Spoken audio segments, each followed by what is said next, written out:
Press release from Member of Parliament for St. Augustine constituency, Khadija Ameen. She says that the Prime Minister, well, he's not speaking the truth. She made it quite clear, responding to claims made about UNC councillors by Prime Minister Dr. Keith Rowley. She says that Dr. Rowley's accusations are totally false, desperate, and pathetic when making a statement that the councillors, they neglect their district to make the PNM look bad. Joining us is Ms. Ameen. A pleasant good evening to you, Khadija. Good evening, Mikee, and thank you very much for having me on to highlight this issue that the Prime Minister holds. Yeah, I mean, this is a very strong allegation. I mean, to say that councillors will deliberately not be doing their work, depriving, of course, delivery of services to their burgesses, only to make the government look bad. I mean, expand. Well, let me tell you, Mikey, the UNC does not have to do anything to make the PNM look bad. They are doing that all on their own. They have failed to fix potholes, therefore you have all these potholes in the road. They have failed where infrastructural development is concerned. In every community, you have a breakdown in infrastructure. You have neglect, and particularly in more corporations than in others. So it is not for the UNC councillors to make the PNM look bad. I can tell you, Mr. Rowley is claiming that the UNC instructs its councillors to not do work in areas to make the PNM look bad. But the fact is that the frustration faced by our councillors have led them on more than one occasion to raise funds, sell barbecue, throw boat ride, take money out of their own pockets to do public work, to fix potholes, to patch potholes, to get loads of time made, and all these things. So, and the same level of frustration, I will tell you, is also faced by the PNM councillors, because there are several regional corporations who will tell people, residents, if you get the material, we have material right now, if you get the material, we will send the labor and do the work in the area. And so many of our UNC councillors have had to go begging, when I say getting residents together and using their networking skills and so on to get people to put up to buy material, to contribute to buy cement and blocks and so on, to do box drain, to get material to fill the road, and then they will get a backhoe borrow from the corporation and to spread it out and so on. That has become the norm under the PNM government, because you have, I don't think the PNM realize how much they have damaged local government and underserviced these areas. So when a councillor will put money in the money from their pocket to buy fuel, to cut the grass on the recreation ground, those things are normal for our UNC councillors, and sometimes they come to the MPs as well for assistance, and we have assisted on numerous occasions. But I want Rowley to do a better investigation and find out how many of your own PNM councillors have had to resort to that same type of practice, because the PNM has been incompetent and under-resourcing local government. Are you saying that this is not just happening at UNC, as far as UNC-run corporations? This is across the board as far as not having sufficient resources, the fact that there are councillors who have to go beyond the call of duty because they need to serve their burgesses, but what they need is simply not there. And so basically, this is a national issue. It is. And you may have heard in the news where Penal Baby Corporation had reached to the point where they did not have diesel to put in their vehicles and equipment. You would have heard other instances where other corporations will tell you, listen, we did not get the releases. They allocate money in the budget, but they did not release the money to us for us to do X, Y, or Z. But I will tell you, St. Augustine constituency falls in a PNM-led corporation to the Puna Piako. And there are 3 UNC councillors in St. Augustine constituency, and over the past few years, they have been facing that level of frustration, and every one of them, I know personally, put their hand in their pocket and take money out to do things in areas. In fact, I know too that their PNM colleagues as well have had to resort to that type of thing. But to their advantage, they could still call on the self-help, for instance, to give material towards that project and put the corporation labor. We don't get that type of service in the UNC areas, but my point is, I am telling you from my personal experience, the frustration the corporation has experienced because they do not get sufficient releases to buy material. Right. When they do get releases, they own the hardware so much. In fact, some of them hardware say, listen, we can't do business with the idea. And I am telling you from my personal experience as a member of parliament who is very involved and very much on the ground, the PNM councillors may not want to say it, the PNM chairman of the corporation wouldn't say it, but I will tell you, there are times that they did not even get sufficient money to pay the workers for the entire year. Contract workers were scared that they would lose their contract or they would be fired because they didn't get sufficient money to pay them. And this is the constant fear and anxiety workers of the corporation have been experiencing. And to now come and blame the councillors for, and I tell you, councillors get a little stipend. They are part-time workers. So when you have to put your hand in your pocket and put out to have a barbecue, you know how much councillors I donate case of chicken to? Because they have a barbecue, because they want to patch a certain road, they want to buy a load of hot mix, and they're telling them, look, this is how much I get a load of hot mix, and we get them to come and do the work at a reduced price, and they're busy selling barbecue tickets and raising funds. I personally know this because I have been on the ground with our councillors. So, Dr. Rowley, my position to Dr. Rowley is move from the face with your lies. All of a sudden, as is local government elections, you now know it's a pothole. You now know the corporations didn't have money to pay the roads. We're telling you this all the time, and you have been making excuses. And it is amazing to me that a man who is in government, who is in charge of the treasury of this country, who has all the resources available to him, could come to try to blame the poor opposition because the roads have potholes and things not fixed and the recreation grounds not cut and the cemeteries overgrown with bushes and the garbage bin piling up.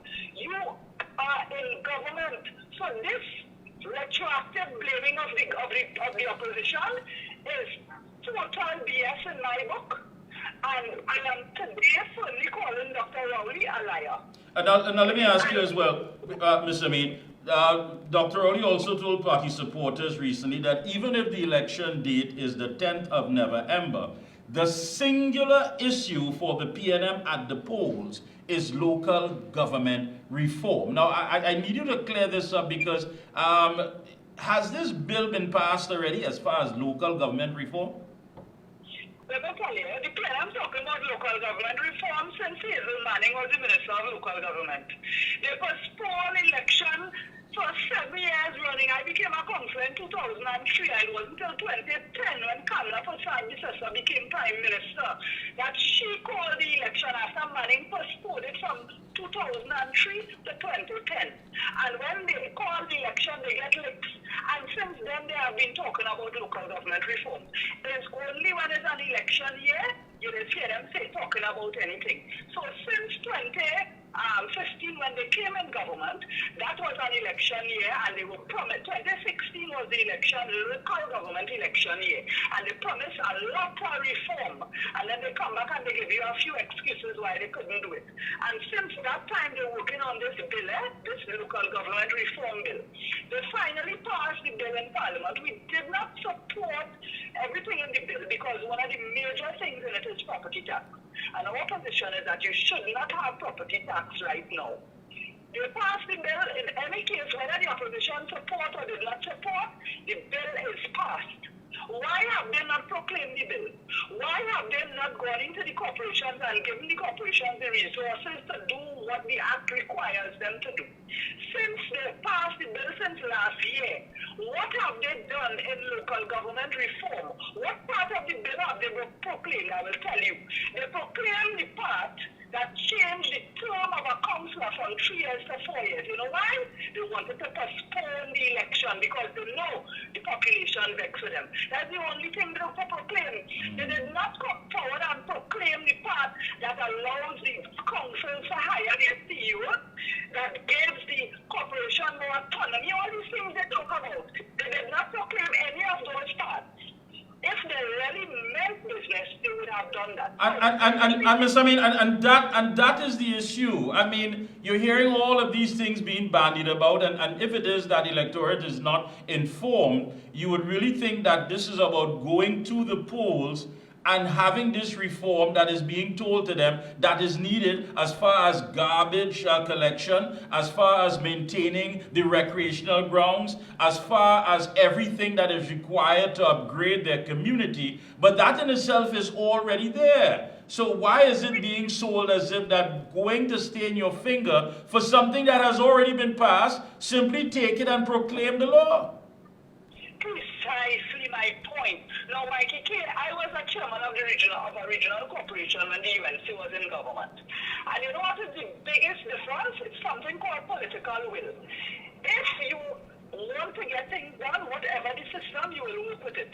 Why is it that People's Partnership led the council at Tunapuna Pia were able to deliver 4 times the number of projects as any other council, the PNM council previously, on time and on budget? Why is it that the regional corporations could have collaborated with other government agencies to bring relief, to bring what is a disaster, go out there and they assist people in a meaningful way? And we had flooding was reduced because all the water courses between what is under the Ministry of Works and what is under local government, you have cooperation and collaboration, and we do it together, and the people get no flood. That is what we had with the same political system. So if you want to reform, start to reform your mind, Dr. Rowley, because I am seeing that while the People's Partnership could have gotten things done with political will and to deliver, what I have to ask Dr. Rowley, if you are the one who is depriving local government and depriving the corporation of the resources in order to prove your point that we need reform. Is that the reason that over every year the PNM has been in government, you have seen a constant reduction in their funding because you as Prime Minister so want to prove to this nation that we need reform and we need reform and UNC bad and PNM good, that you are sabotaging the corporations to tell them, hey, we need property tax, so that he is telling us more seriously, when your savanna cut, when the grass grow up in the cemetery, if we had property tax, you will have money. That is what is his rhetoric. That's what he's telling. And my question to Dr. Rowley tonight, and my question to this nation, is Dr. Rowley and call members as Minister of Finance sabotaging the regional corporations by giving them less funds so they cannot do their work in order to convince the population that we need property tax? And that's very, I mean, really and truly, I think that's a wonderful question because we need to know, because games seem to be playing out here, a lot of political games, and people are getting the wrong idea that what they're going to the polls for is basically something that has already been passed and just simply needs to be implemented and get it done. Let me talk to you quickly about the campaign. How are things on the ground and how are things shaping up on your side? Well, let me tell you, I am in Tunapuna region, and we have the safer seats like St. Augustine South, Pureb, Balfin, St. Joseph, and Cora, Paradise, Tacarigua, and we actually have returning candidates there. We have one new candidate in another safe seat, Kelly Warrenville, but what I find most interesting, the seats that the PNM formerly held just before the electoral council. I am so sure they're going on, because when I go out with my candidate, I am seeing the fantastic response. I have been on the ground for many years, and there are families who I know to be PNM families. They know that there is a PNM house. It is so again, those people are coming out. Two things happening. The PNM and the family, I am fed up of the PNM. I am going to vote for you, the UNC candidate. And second thing that's happening is that a lot of elderly people who claim to be PNM till are dead, their children who are adults, who are talking about big working people, the 30s and things, not people who just turn 18. They are saying, listen, I been and I have sense now. I am not going to follow in my mother's footsteps and go to PNM. She make me vote PNM when I was small, when I was now turn 18, but not again. And they say, listen, mommy or daddy, go with PNM, but I and my 4 or 5 brothers and sisters, all are we voting for UNC. And I have a son who is 18 and could vote, and he voted UNC too. So when you consider that turn in the tide, and I think that is why the PNM is running scared, because even in they consider heartland, there's a turn in the tide, and I think we'll be in for some surprises in this local government election. All right, and of course you're on the ground, you're interacting with people, and you're saying basically one of the things they're letting you know full stop is that there's change about to take place.